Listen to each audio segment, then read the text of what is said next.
Welcome to the Freeman Project. Today I'd just like to bring up a point about a conversation I recently had with someone over the aspects of morality, belief in God, and atheism. And this person presented to me that they were having a difficult time in coming up with any convincing arguments or point of argument to make with an atheist.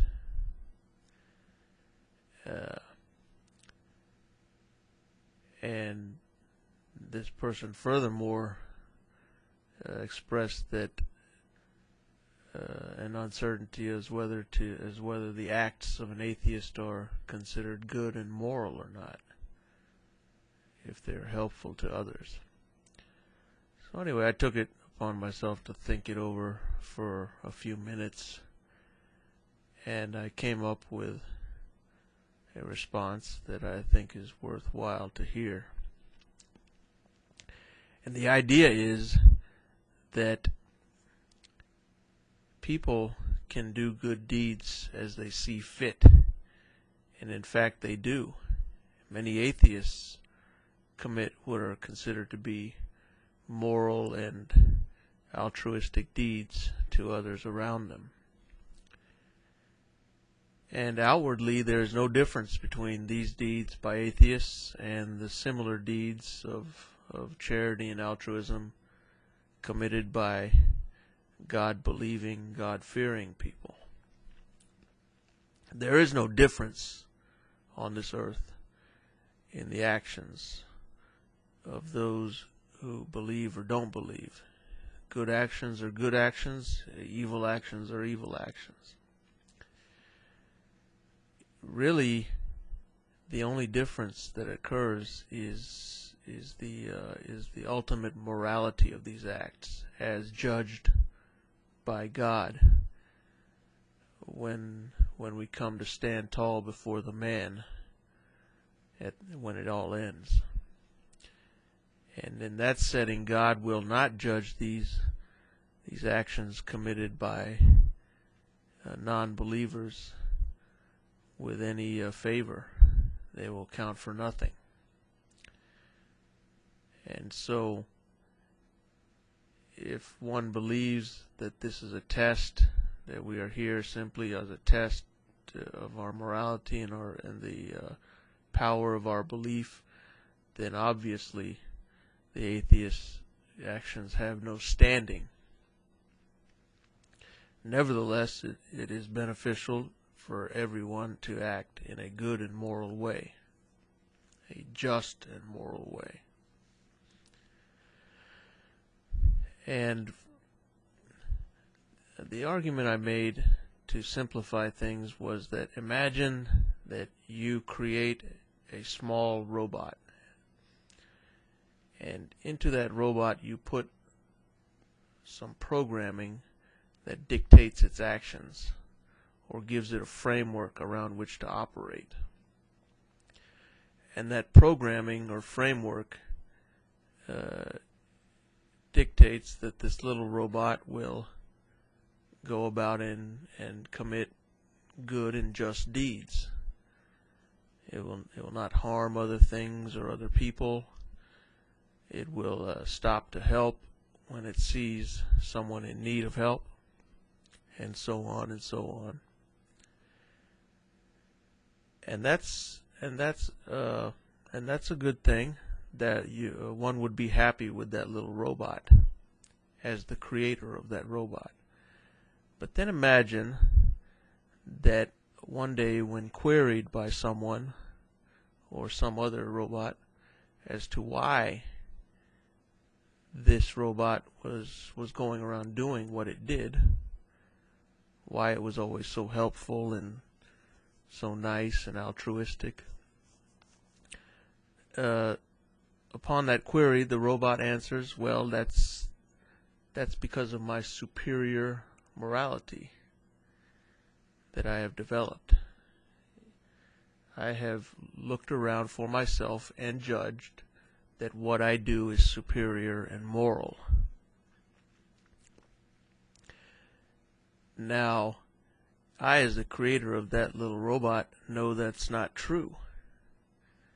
And I would be none too happy with my little creation going around spreading falsehoods about where and why its morality exists. And that, in a nutshell, that analogy is what our test is before God, that not only do we commit acts of justice, but that we also acknowledge and express that those acts are done only because of a morality instilled in us from birth by God, and that we give credit to the Creator for the actions that we commit.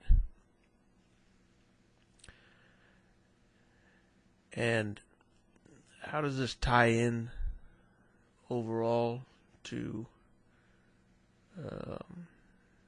greater movements and such as what this channel is promoting, the Freeman Project, etc.? Well, in the end, when you boil it down, a movement such as this and others like it can only gather the fervor and the enthusiasm of membership if they believe that what they are doing is a divinely inspired action. That is, that we do not seek to organize and gather and reform an entire nation just because we have come up with a morality on our own. No, we must acknowledge our natural rights of life, liberty, and property as derived from God. And only then will one have the energy and fervor to see this through to its end. A group of unbelieving atheists cannot muster that sort of anger, that sort of sense of purpose, that what they do goes beyond their limited experience, their limited requirements, their limited morality.